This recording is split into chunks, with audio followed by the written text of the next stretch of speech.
बिस्मिल्लाहिर्रहमानिर्रहीम अस्सलाम वालेकुम डियर स्टूडेंट्स।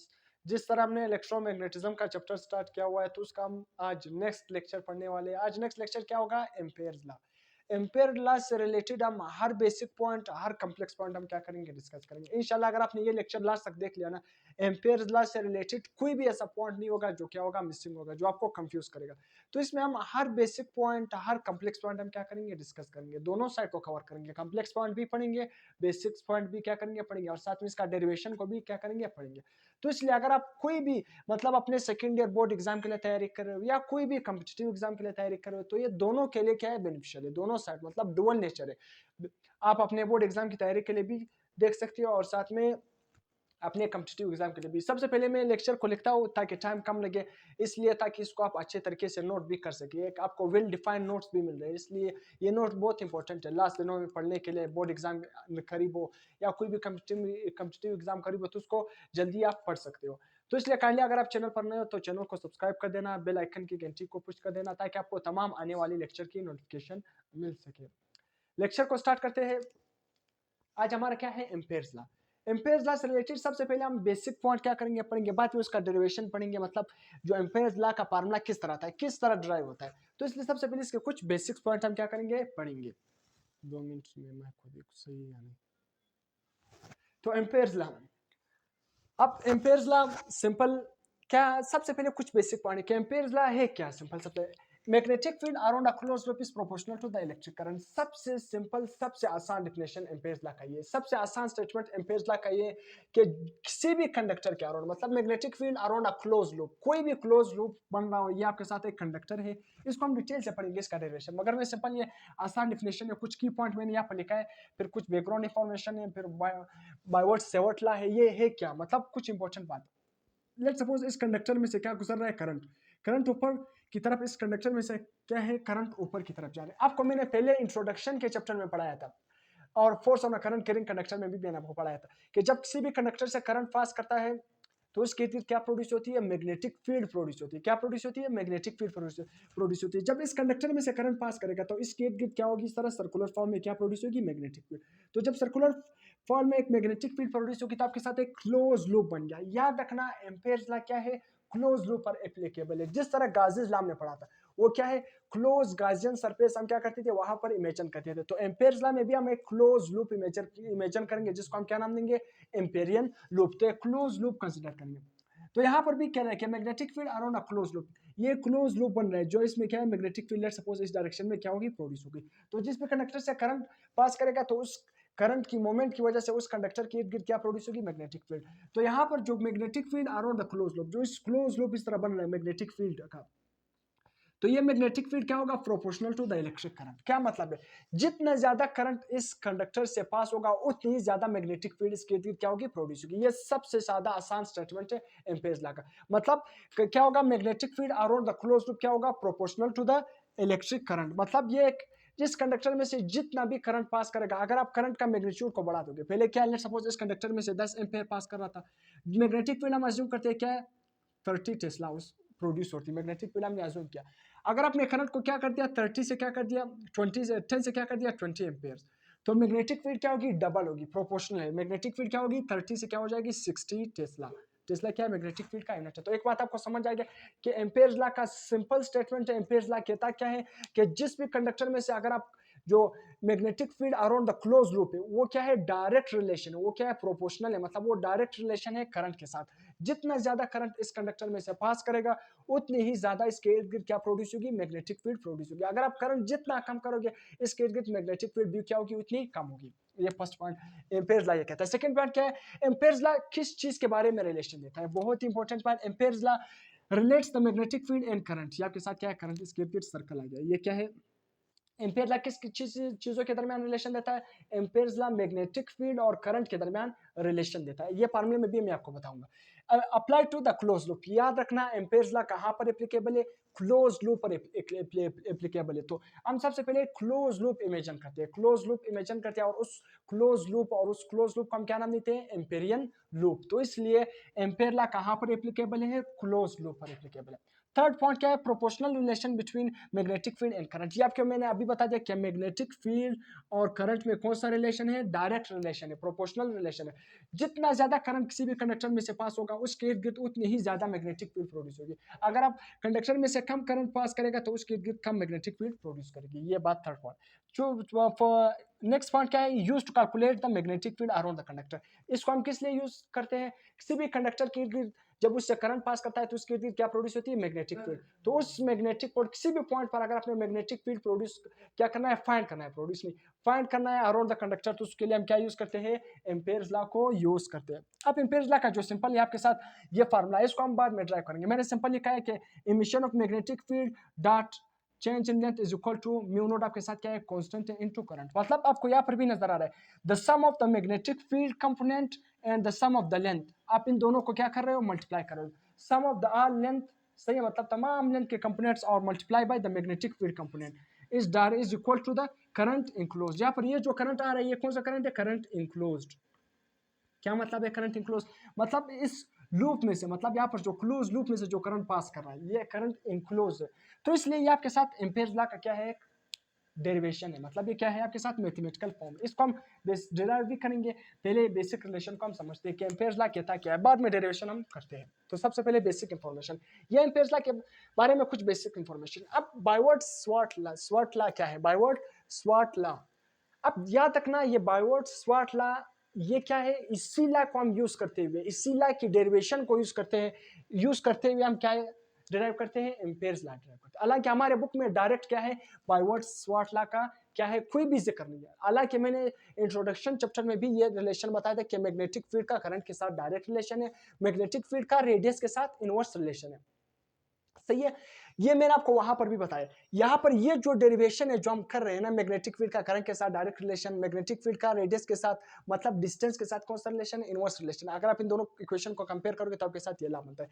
ये बायवर्ट स्वार्ट लॉ, स्वार्ट लॉ क्या है, बायवर्ट स्वार्ट लॉ। ये आपके साथ क्या है, इसी लॉ की हम डेरिवेशन को यूज करते हैं, किसको, एम्पेयर्स लॉ की, एम्पेयर्स लॉ को मतलब क्या करें, इसी लॉ की डेरिवेशन को हम यूज करते हैं और इसी डेरिवेशन से हम क्या ड्राइव करते हैं, एम्पेयर्स लॉ को ड्राइव करते हैं। तो इसलिए बायवर्ट स्वार्ट लॉ क्या है, वो डायरेक्ट आपके साथ इसका जिक्र है ही नहीं। तो इसलिए इसका जिक्र किस लिए मैंने यहाँ पर किया, क्योंकि ये जो तमाम इंफॉर्मेशन है ये कौन प्रोवाइड कर रहा है, बायवर्ट स्वार्ट लॉ प्रोवाइड कर रहा है। तो इसीलिए इसी लॉ की डेरिवेशन को हम यूज करेंगे और उसी डेरिवेशन से हम क्या ड्राइव करेंगे, एम्पेयर्स लॉ। तो इसलिए इसको हम बायवर्ट स्वार्ट लॉ कहते हैं। अब बायवर्ट स्वार्ट लॉ क्या कहते हैं कि मैग्नेटिक फील्ड का करंट के साथ डायरेक्ट रिलेशन है, मैग्नेटिक फील्ड का रेडियस के साथ क्या है, इनवर्स रिलेशन है। ये आपके साथ एक कंडक्टर है, कंडक्टर से आप जितना दूर जाते जाओगे तो ये मैग्नेटिक फील्ड क्या होगी, वीक होती जाएगी। आपको खुद समझ आता है, जितना आप कंडक्टर से दूर होते जाओगे मैग्नेटिक फील्ड वीकर होता जाएगी, मतलब डिस्टेंस बढ़ रहा है, मैग्नेटिक फील्ड कम हो रही है, इनवर्स रिलेशन। डिस्टेंस बढ़ जाएगा, मैग्नेटिक फील्ड वीक होती जाएगी। जितना आप कंडक्टर के करीब होंगे, मतलब डिस्टेंस जितना कम होगा, मैग्नेटिक फील्ड का स्ट्रेंथ उतना ज्यादा होगा, इनवर्स रिलेशन है। इन दोनों इक्वेशन को कंपेयर करोगे, magnetic field is direct proportional to current, current के साथ डायरेक्ट रिलेशन है और रेडियस के साथ कौन सा रिलेशन है, इनवर्स रिलेशन है। तो यहाँ पर हम प्रोपोर्शनलिटी कांस्टेंट को रिमूव करने के लिए यहाँ पर एक कांस्टेंट लगाते हैं, magnetic field constant mu naught divided by 2 pi multiply by I divided by R. इसको हम क्या कहते हैं, बायवर्ट स्वार्ट लॉ कहते हैं। तो इसी लॉ की डेरिवेशन को हम क्या करते हैं, यूज करते हैं। इसी डेरिवेशन को यूज करते हुए हम एम्पेयर लॉ की डेरिवेशन को, एम्पेयर लॉ की स्टेटमेंट को, एम्पेयर लॉ की मैथमेटिकल फॉर्म को डिराइव करते हैं। अब यहाँ पर म्यू नोट आपके साथ क्या है, अगर आपने इलेक्ट्रोस्टैटिक का फर्स्ट चैप्टर पढ़ा होगा, वहां पर मैंने क्या बताया था, परमिटिविटी पढ़ाया था। यानी यहाँ पर क्या है, परमेबिलिटी, वहां पर हम क्या यूज करते थे, परमिटिविटी, यहाँ पर हम क्या यूज करेंगे, परमेबिलिटी, मतलब वहां पर टी, यहाँ पर बी आ रहा है। तो इसलिए म्यू नोट क्या है, permeability of the free space. किसी भी फ्री स्पेस की जो परमेबिलिटी है उसको हम किससे रिप्रेजेंट करते हैं, म्यू नोट। अब परमेबिलिटी क्या है, परमेबिलिटी को हम यहाँ पर क्या करेंगे, डिफाइन भी करेंगे। अब म्यू नोट की वैल्यू क्या है, 4 मल्टीप्लाई बाई 10⁻⁷ यूनिट आपने याद रखना है, weber per ampere per metre. यहाँ से आप इसका यूनिट भी निकाल सकते हो। ये 2 पाई यहाँ पर बी के साथ मल्टीप्लाई होगा, करंट डिवाइड होगा और आर आपके साथ बी के साथ मल्टीप्लाई होगा। तो म्यू नोट का इस रिलेशन को आप अरेंज करते हुए यहाँ से म्यू नोट का यूनिट निकाल सकते हो, अगर आपको ये यूनिट याद नहीं। अब परमेबिलिटी का मतलब क्या है, the measure of magnetic, the measure of material of a materials, या फिर आप क्या लिख देना, materials, the measure of a materials ability to allow a magnetic field to pass through it. Permeability का मतलब क्या है, किसी भी चीज, परमेबिलिटी का मतलब क्या है, किसी भी, मतलब ये क्या है, आपके साथ एक मार्कर है, लेट्स सपोज एक मैग्नेट है, सी ए मैग्नेट, मतलब ये मैग्नेट किसी भी मैग्नेटिक फील्ड लाइंस को कितना अलाउ करता है, किसी भी चीज को कितना अलाउ करता है, इसको हम क्या नाम देते हैं, परमेबिलिटी। तो the measure of a materials to allow the magnetic field to pass through it, कोई भी मटेरियल की वो सलाहियत जो किसी भी मैग्नेटिक फील्ड लाइंस को कितना अलाउ करता है अपने से पास होने में। ये आपके साथ एक शीट है, इस शीट से मतलब कितनी मैग्नेटिक फील्ड लाइंस, ये शीट की परमेबिलिटी का मतलब क्या है, ये किसी भी चीज को कितना अलाउ करता है कि उससे कोई भी चीज पास हो। तो यहाँ पर हम परमेबिलिटी पढ़ रहे हैं। परमेबिलिटी का मतलब क्या है, किसी भी वो मटेरियल, मतलब किसी भी मटेरियल की वो सलाहियत जो अपने से मैग्नेटिक फील्ड लाइंस को कितने पास होने देती है, कितनी अलाउ करती है मैग्नेटिक फील्ड, इसको हम क्या नाम देते हैं, परमेबिलिटी। परमेबिलिटी का मतलब क्या है, अलाउ देना, मतलब इजाजत देना।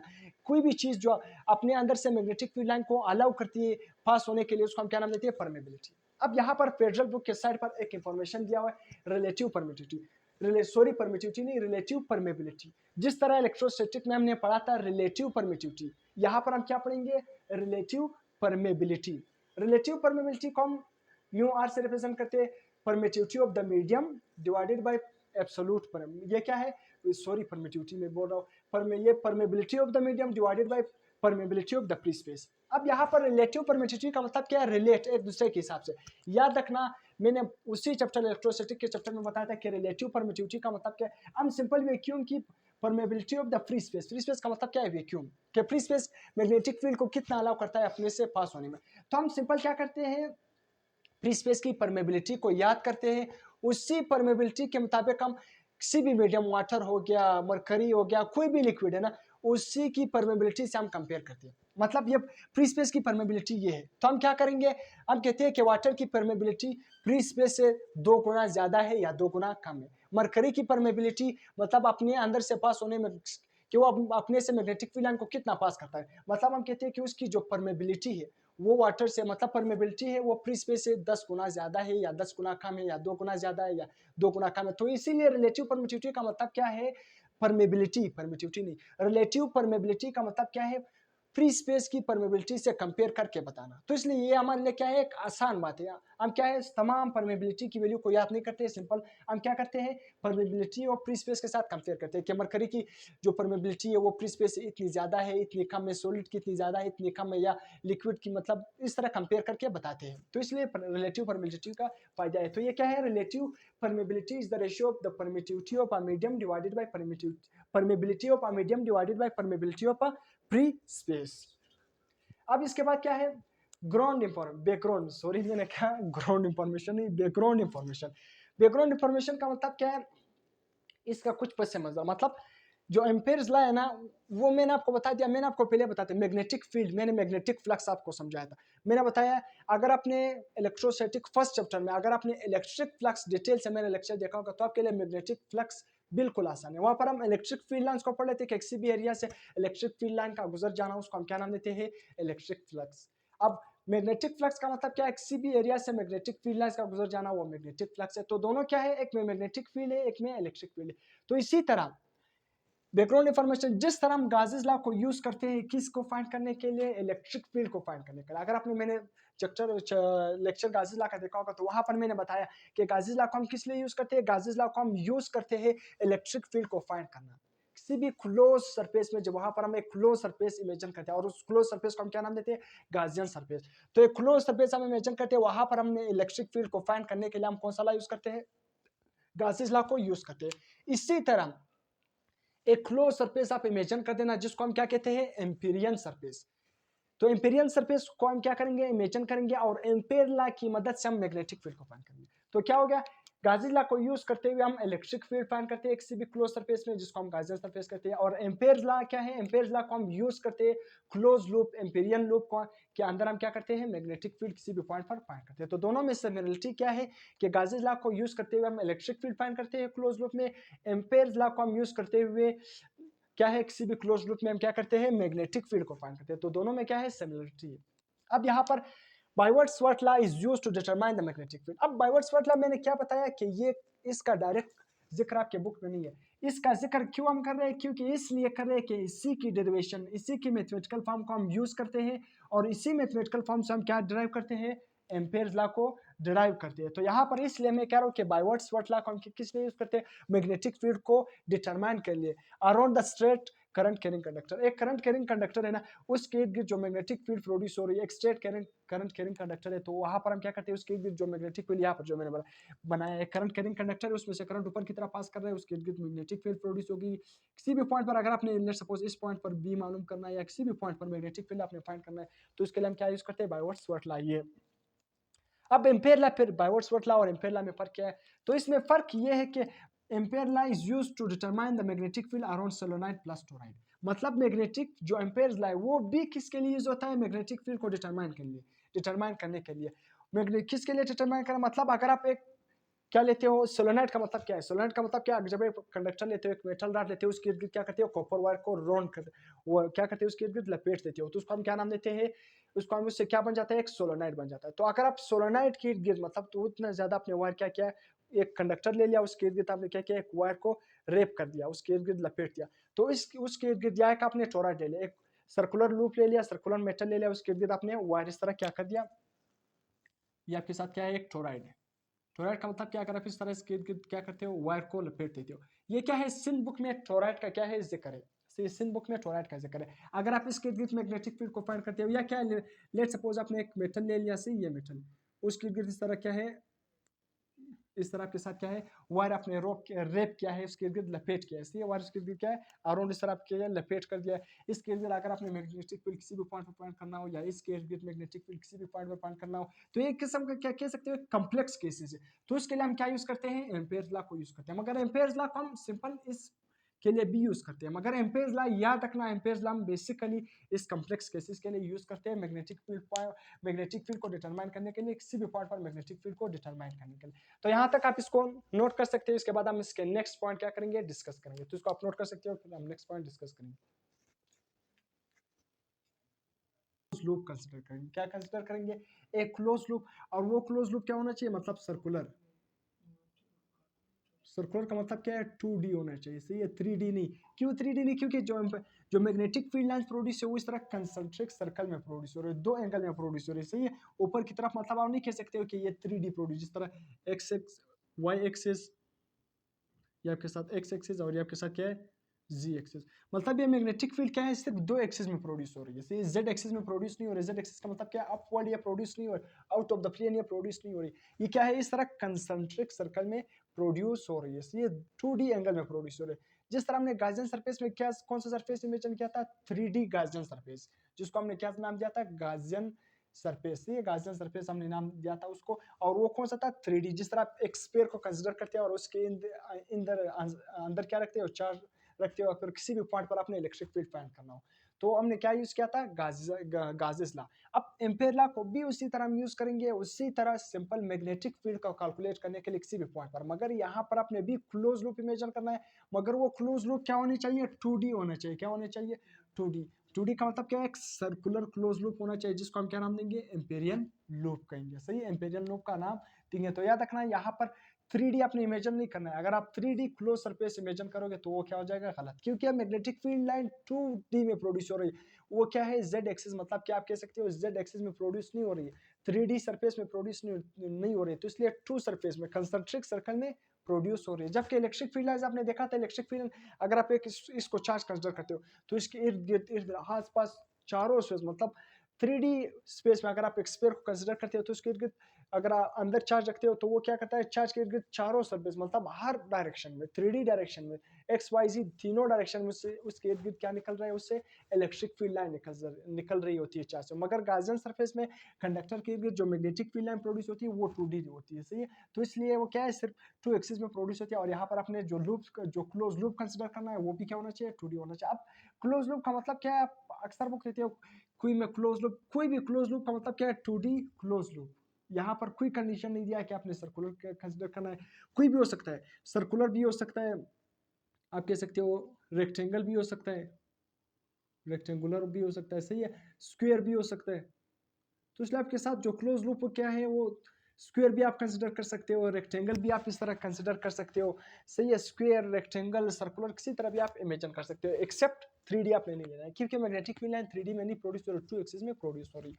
अब यहाँ पर आपने सिंपल क्या करना है, जिस तरह ये फार्मूला क्या है, अपने जिस तरह हमने गाज़ीज़ लॉ में पढ़ा था कि जो वहाँ पर फार्मूला था, गाज़ीज़ लॉ का फार्मूला था, हमने पढ़ा था कि हमने तमाम सर्कुलर, तमाम जो 3D स्पेस को छोटे-छोटे पीसेस में डिवाइड किया था और हर पीस का लेंथ एरिया में क्या किया था, उसको क्या किया था, एरिया वहाँ पर जो इलेक्ट्रिक फील्ड लाइन वहाँ से निकल रही थी, एरिया और इलेक्ट्रिक फील्ड लाइन, उसको हमने क्या किया, इमेजिन किया। अब यहाँ पर ये भी जो क्लोज लूप है, सबको हमने क्या किया, सर छोटे-छोटे पीसेस में ये क्या है, डिवाइड किया। इससे करंट ऊपर की तरफ गुजर रहा है, magnetic field line concentric circle में प्रोड्यूस हो रही है। तो यहाँ पर ये क्या है, लेट सपोज ये क्या है, इस तरह एक सर्कुलर लूप हमने लिया है, मैग्नेटिक फील्ड इस तरह प्रोड्यूस हो रही है। अब इस पॉइंट पर लेट सपोज हम एक पॉइंट का फाइंड करते हैं, बाकी सबको ऐड करते हैं, क्योंकि इस पॉइंट हर पॉइंट को हमने क्या किया, एक कांस्टेंट, मतलब इसको इतने छोटे-छोटे पीसेस में डिवाइड किया है कि हर पॉइंट पे मैग्नेटिक फील्ड क्या हो गया, कांस्टेंट। अगर आप एक फाइंड करोगे तो बाकी सबका आप इजीली फाइंड कर सकते हो। मतलब किसी भी पॉइंट पर आप लेट सपोज आपने इस पॉइंट का ले लिया, इस पहले पेज का ले लिया, इसका जो लेंथ है उसको हमने क्या लिया, डेल्टा एल वेक्टर, हमने जो इसका लेंथ का नाम दिया। और यहाँ पर मैग्नेटिक फील्ड हर पॉइंट आप कह सकते हो टेंजेंट टू द सर्कल है, और हर पॉइंट पर इस तरह क्या है, मैग्नेटिक फील्ड क्या है, टेंजेंट टू द सर्कल। सही है, हर पॉइंट पर मैग्नेटिक फील्ड लाइन क्या है, टेंजेंट टू द सर्कल, आप अज्यूम कर सकते हो। तो यहाँ पर मैंने मैग्नेटिक फील्ड लाइन लिया है। अब मैग्नेटिक फील्ड ये क्या है आपके साथ वेक्टर, ये लेंथ वेक्टर है और ये क्या है, मैग्नेटिक फील्ड। अब यहाँ पर जो एंगल बन, दोनों एरो के हेड में जो एंगल बन रहा है वो कौन सा है, बी साइन थीटा। जबकि यहाँ पर जो दोनों एरो मिल रही है लेंथ वेक्टर और मैग्नेटिक फील्ड वेक्टर के दरमियान, ये वाला एंगल कौन सा है, बी कोस थीटा। तो याद रखना हम कौन सा वाला एंगल लेंगे, जो दो वेक्टर के दरमियान है, लेंथ वेक्टर और मैग्नेटिक फील्ड वेक्टर। यहाँ पर ये वाला एंगल जो बन रहा है जिसको हमने बी कोस थीटा, तो ये वाला एंगल लेंगे। अब यहाँ पर इस लेंथ का डेल्टा एल, तो इस लेंथ का भी जो लेंथ होगा वो क्या होगा, डेल्टा एल होगा। इसी का इस तरह इसका भी क्या होगा, इस पेज का भी क्या होगा, लेंथ डेल्टा एल होगा, इसका डेल्टा एल, इन सब को ऐड करोगे और यहाँ पर मैग्नेटिक फील्ड भी क्या होगी, बी। हर पॉइंट पर मैग्नेटिक फील्ड लाइन भी क्या है, कांस्टेंट है। तो सिंपल इन सब को ऐड करो, आपके साथ एक फार्मूला आएगा। किस तरह, बी कोस डेल्टा एल1, इसके लिए बी कोस डेल्टा एल1 होगा, इसके लिए बी कोस डेल्टा एल2, इसके लिए 3 अप टू एन तक। हमने बी कोस डेल्टा एल1 प्लस बी कोस डेल्टा एल2 plus up to B cos delta up to n, मतलब जितने नंबर ऑफ पेजेस होंगे इसको आप ऐड करोगे तो simple I is equal to 1 से लेकर एन तक तमाम पेजेस का वहां पर जो मैग्नेटिक फील्ड है और डेल्टा एल का सम, इसको हमने लिख लिया यहाँ पर।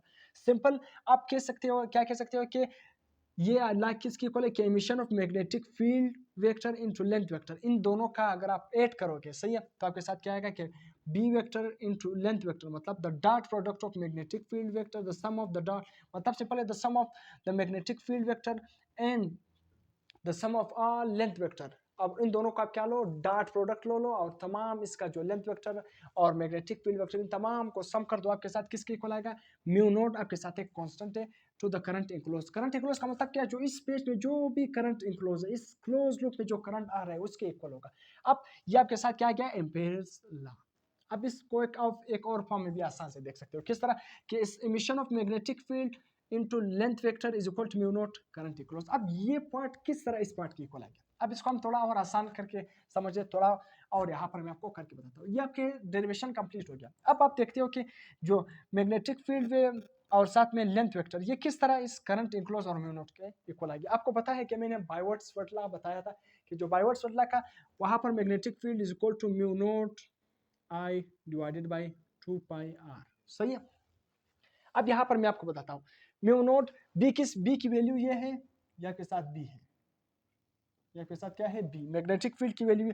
अब लेंथ वेक्टर की वैल्यू क्या है, याद रखना यहाँ पर जो लेंथ इन तमाम सर्कुलर पाथ में जो लेंथ होगा, ये लेंथ को आपने ऐड कर लिया इन तमाम सर्कल का, इन तमाम जो ये क्या है सर्कल बन रहा है, इन सब का पिचेस का आपने लेंथ ऐड कर लिया, तो एक सर्कुलर पाथ का उसका सरकम्पेरेंस किसके इक्वल होता है, 2πr। तो डेल्टा लेंथ को आप इस तरह भी लिख सकते हो कि delta L is equal to 2πr। तो इसलिए डेल्टा एल की जगह क्या लिख देना, 2πr, और बी की जगह क्या लिख देना, बी की जगह ये वैल्यू लिख देना। तो आपके साथ एक वैल्यू आएगी जो किसके इक्वल आएगा, mu naught into current equals. किस तरह अभी मैं आपको बताता हूँ। ये आपके साथ डेरिवेशन यहाँ तक हो गया, मगर मैं आपको बता रहा हूँ कि मैग्नेटिक फील्ड और डेल्टा लेंथ इन दोनों का जो डॉट प्रोडक्ट लोगे और तमाम पिचेस को ऐड करोगे वो mu naught into current equals के किस तरह इक्वल आता है। तो यहाँ पर मैंने बताया बी किसके इक्वल है, mu naught I divided by 2πr, जो बायवर्ट्स लॉ ने बताया था। और लेंथ क्या है, लेंथ इस पूरा लेंथ किसके इक्वल होगा, इस पूरा सर्कल का जो लेंथ होगा, मतलब हम पूरा सर्कल किसके इक्वल होता है, सरकमफेरेंस 2πr। तो इसलिए डेल्टा एल किसके इक्वल है, 2πr। तो बी की जगह और एल की जगह आप अपनी अपनी वैल्यू लिख देना। बी एल किसके इक्वल है, 2πr, और बी किसके इक्वल है, ये mu naught divided by 2πr। तो इसलिए बी इसके इक्वल है, मैं यहाँ पर लिख सकता हूँ कि मल्टीप्लाई बाई ये आपके साथ बी की वैल्यू से मैं लिख रहा हूँ। बी की जगह मैंने क्या लिख लिया, ये वाली उसकी वैल्यू लिख लिया, और एल की जगह मैं उसकी वैल्यू लिखता हूँ वो किसके इक्वल है, 2πr मल्टीप्लाई बाई 2πr। तो 2πr के साथ क्या हो गया, कैंसिल। तो summation B vector magnetic field into del length, वो किसके इक्वल आ गया, आपको नजर भी आ रहा है, म्यू नॉट आई। तो आपको समझ आ गया। फर्स्ट मैंने आपको स्टेटमेंट बताया था कि magnet the sum of the dot product of magnetic field and length and the all, मतलब आप कर सकते हो कि the sum of the length all length as well as magnetic field is equal to mu naught, या आप कह सकते हो mu is equal to the current enclosed by the path. ये सिंपल क्या है, इसका डेफिनेशन है। एक और स्टेटमेंट तो आपको समझ आ गया कि किस तरह B into delta L is equal to mu naught current enclose के इक्वल आ रहा है, वहां पर मैंने प्रूव करके भी बता दिया। तो यहाँ तक इसका डेरिवेशन हो गया। अब इसके बाद लिमिटेशन, लिमिटेशन आप कह सकते हो अजम्पशन। जो मैग्नेटिक फील्ड, जो एम्पेयर्स लॉ का एजम्पशन क्या है, रिक्वायरमेंट क्या है, इंपॉर्टेंट पॉइंट क्या है, ये आप कह सकते हो लिमिटेशन। यहाँ तक ये लिमिट, अगर आप इस पॉइंट से इस पॉइंट को फॉलो नहीं करोगे तो एम्पेयर्स लॉ क्या होगा, फॉलो नहीं होगा। इसको हम क्या कहते हैं, लिमिटेशन या एजम्पशन। फर्स्ट पार्ट क्या होगा, अज्यूम स्टेडी स्टेट। आपने क्या करना है, स्टेडी स्टेट कंसिडर करना है। मतलब ये कंडक्टर से जो करंट होगा बिल्कुल इस तरह स्टेडी फ्लो में, यहाँ से करंट क्या होना चाहिए, फ्लो होना चाहिए। स्टेडी करंट यहाँ से क्या होना चाहिए, फ्लो होना चाहिए। अगर आपसे करंट स्टेडी करंट फ्लो नहीं होगा, यहाँ से करंट फ्लो नहीं होगा, तो यहाँ पर आप कह सकते हो मैग्नेटिक फील्ड प्रोड्यूस नहीं होगी। मैग्नेटिक फील्ड प्रोड्यूस नहीं होगी तो आपके साथ एम्पेयर लॉ यहाँ पर एप्लीकेबल है ही नहीं। तो यहाँ पर किस तरह किसी भी पॉइंट पर, अगर आपने किसी भी पॉइंट पर यहाँ पर या यहाँ पर या यहाँ पर किसी भी पॉइंट पर आपने मैग्नेटिक फील्ड फाइंड करना है, तो मैग्नेटिक फील्ड आप तब फाइंड कर सकते हो जब इस करंट से एक स्टेडी करंट फ्लो कर रहा हो, तो फिर स्टेडी करंट फ्लो होने की वजह से यहाँ पर मैग्नेटिक फील्ड प्रोड्यूस होगी। दूसरा पॉइंट क्या है, लिमिटेड टू क्लोज लूप। यहाँ पर आप जब क्लोज लूप को इमेजिन करोगे तब आपके साथ ये लॉ आएगा, तब ये डेरिवेशन, ये मैथमेटिकल फॉर्म आएगी। तो इसलिए क्लोज लूप इमेजिन करना यहाँ पर इंपॉर्टेंट बात। तीसरा क्या है, अज्यूम इनफाइनाइट वायर लेंथ। ये जो आपने वायर ले लिया ना, इसका आपने एक इनफाइनाइट लेंथ लेना है। आपने ये नहीं देखना है कि इसके एंड पर क्या हो रहा है, इसके एंड पर क्या हो रहा है, आपने क्या करना है, एक इनफाइनाइट वायर लेंथ लेना है। सही है। अब यहाँ पर अगर आप क्या कहते हो कि ऊपर से नीचे करंट जा रहा है ना, अगर ऊपर से नीचे करंट जा रहा होगा तो आप कहते हो अगर करंट बॉटम से टॉप की तरफ जा रहा होगा, अगर आप उसको पॉजिटिव करंट कंसीडर करोगे, अगर उसी इसके अपोजिट करंट इस बार में ऊपर से नीचे की तरफ आ रहा होगा तो उसको आप नेगेटिव कंसीडर कर देना, जिस तरह यहाँ पर मैंने लिखा है। तो आप इसको ऊपर से नीचे की, जब नीचे से ऊपर की तरफ, या तो उसको नेगेटिव का नाम दो, या ऊपर से नीचे की तरफ, या इसको पॉजिटिव का नाम, कुछ भी कह सकते हैं। मैंने लिखा कि जब करंट नीचे से ऊपर की तरफ जा रहा होगा तो उसका हम पॉजिटिव का नाम देंगे। अगर इसका रिवर्स होगा, करंट इस कंडक्टर में क्या आ रहा था, ऊपर से नीचे की तरफ तो नेगेटिव, नीचे से ऊपर की तरफ तो पॉजिटिव। सही है। अब ये इसके assumption में पढ़ा था, Ampere law does not account for the time varying magnetic field. B का मतलब क्या है, मैग्नेटिक फील्ड। एम्पेयर लॉ कभी भी वहां पर एप्लीकेबल नहीं होगा जब टाइम के साथ मैग्नेटिक फील्ड क्या हो, वेरी कर रहा हो टाइम के साथ। जब भी टाइम के साथ मैग्नेटिक फील्ड में चेंज आ जाए तब वहां पर एम्पेयर लॉ अकाउंट नहीं करेगा, एम्पेयर लॉ वहां पर एप्लीकेबल नहीं है। तो इसलिए यहाँ पर Ampere law does not account for the time varying magnetic field. ये इसके assumption हो गए या इसके लिमिटेशन। यहाँ तक ये क्या है, इसके लिमिटेशन हो गए या assumption हो गए। अब यहाँ पर ये शॉर्ट क्वेश्चन में आ सकता है, एमसीक्यूज में आ सकता है। अगर प्रैक्टिस एमसीक्यूज देखेंगे वहां पर इस तरह एमसीक्यूज आए कि Ampere law is limited to, Ampere law assumption, मतलब Ampere law is applicable to close loop क्या क्या। तो इसलिए आपने याद रखना है, इसके लिए बहुत इंपॉर्टेंट है। अब application of ampere law, application आपको पता है कि एम्पेयर लॉ हम पढ़ किस लिए पढ़ रहे हैं, मैग्नेटिक फील्ड स्ट्रेंथ को डिटरमाइन करने के लिए किसी भी पॉइंट पर जब आप एक क्लोज लूप इमेजिन करते हो। तो यहाँ पर use to calculate the magnetic flux density around the wire. अपने मैग्नेटिक फ्लक्स डेंसिटी किसी भी वायर में जब करंट फ्लो, एक स्टेडी करंट फ्लो करता है तो उसके इर्द गिर्द अगर आपने मैग्नेटिक फ्लक्स को कैलकुलेट करने के लिए एम्पेयर लॉ यूज करते हैं, या इसको हम यूज करते हैं to calculate the magnetic flux density around the current carrying solenoid. जब एक सोलोनाइड होगा उसके इर्द गिर्द अगर आपने मैग्नेटिक फ्लक्स को डिटरमाइन करना है तो वहां पर हम भी क्या यूज करते हैं, एम्पेयर लॉ यूज करते हैं। या आप इसको इस तरह भी कह सकते हो, use to calculate the magnetic flux density due to current carrying toroid. सही है, जिस तरह मैंने आपको पढ़ा है। तो इसलिए ये क्या है, इसके एप्लीकेशन। एप्लीकेशन का मतलब क्या है, इसके यूजेस कहाँ पर इसको हम यूज करते हैं। इसके बाद एक एमसीक्यूज लिखा है। ये एमसीक्यूज का फायदा ये है कि जो आपने पूरा लेक्चर सुना होगा, इस पूरा लेक्चर का क्या होगा, एक रिकेप होगा। मतलब आपका वापस लेक्चर जो आपने रिमाइंड किया, मतलब आपका वापस क्या होगा, रिकेप होगा, रिकॉल होगा। सही है। इस एमसीक्यूज का आपका पूरा लेक्चर क्या होगा, वापस आपके जिन में हमने क्या पढ़ा था। तो इसलिए लेक्चर वापस आपका इससे रिकेप होगा। मतलब what Ampere law related to, Ampere law का जो मैंने फर्स्ट स्टेटमेंट बताया था, फर्स्ट यहाँ पर की पॉइंट बताया था कि एम्पेयर लॉ किस को रिलेट करता है।